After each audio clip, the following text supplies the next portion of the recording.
प्रधानमंत्री नरेंद्र मोदी ने शुक्रवार को परीक्षा पर चर्चा के तहत छात्रों, अभिभावकों और शिक्षकों से बात की। उन्होंने छात्रों से पूछे गए सवालों का बड़े ही सहज शब्दों में जवाब दिया। साथ ही पढ़ाई के अलावा खेलकूद के लिए भी प्रोत्साहित किया।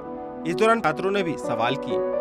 दिल्ली के ताल कटोरा स्टेडियम में प्रधानमंत्री नरेंद्र मोदी ने छात्रों को संबोधित करते हुए उनको परीक्षा के लिए टिप्स दिए। प्रधानमंत्री के इस कार्यक्रम का देश विदेश में मीडिया के विभिन्न माध्यमों द्वारा प्रसारण किया गया। पटना में छात्रों ने प्रधानमंत्री के इस कार्यक्रम को देखा और परीक्षा के दौरान कैसे तनाव मुक्त रहे इसके बारे में टिप्स लिए। Prime Minister sir, my name is Kenny Patel. I am from Tree House High School, Vadodara, Gujarat, from class 10th.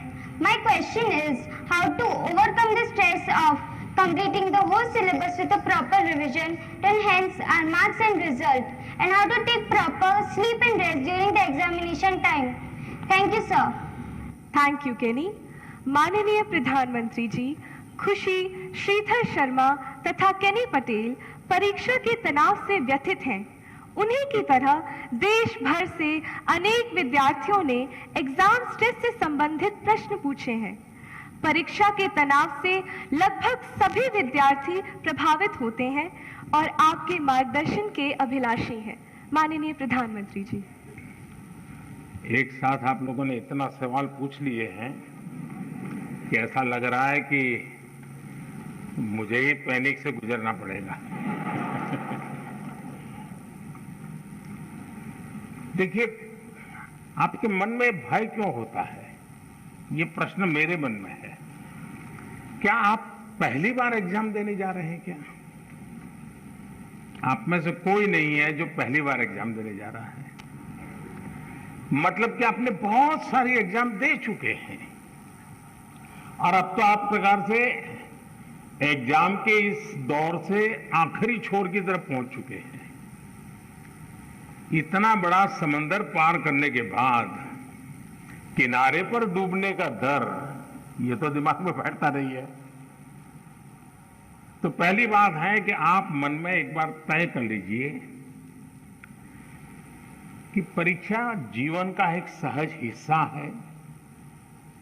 हमारी विकास यात्रा का छोटे छोटे पड़ाव है और उस पड़ाव से हमें गुजरना है। हम गुजर चुके हैं।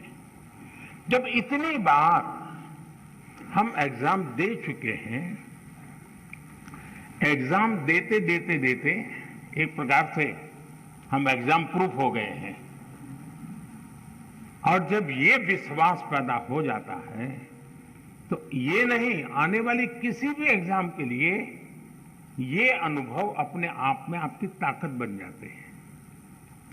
इसे, आपके इन अनुभव को, जिस प्रक्रिया से आप गुजरे हैं, उसको आप कतई छोटा मत मानिए। दूसरा, ये आपके मन में जो पैनिक होता है,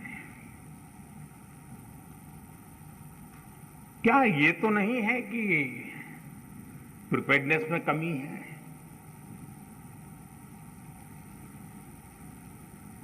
कहने को तो हम कुछ कहते होंगे, लेकिन मन में रहता है। मेरा आपको सुझाव है, अब एग्जाम के बीच में समय तो ज्यादा है नहीं, इस बोझ को जीना है कि जो किया है उसमें विश्वास भर करके आगे बढ़ना है। हो सकता है एक दो चीजें छूट गई होगी, एक आध चीज में थोड़ी जितनी मेहनत चाहिए नहीं हुई होगी, उसमें क्या है, लेकिन जो हुआ है उसमें मेरा आत्मविश्वास भरपूर है, तो वो बाकी चीजों में भी वो ओवरकम कर जाता है। और इसलिए मेरा आपसे आग्रह है कि आप इस प्रेशर में मत रहिए, पैनिक क्रिएट हो ऐसा वातावरण को पनपने ही मत दीजिए। जितनी सहज दिनचर्या आपकी रहती है, उतनी ही सहज दिनचर्या में आप अपने आने वाले परीक्षा के समय को भी बिताइए। ब्यूरो रिपोर्ट, देशवा न्यूज।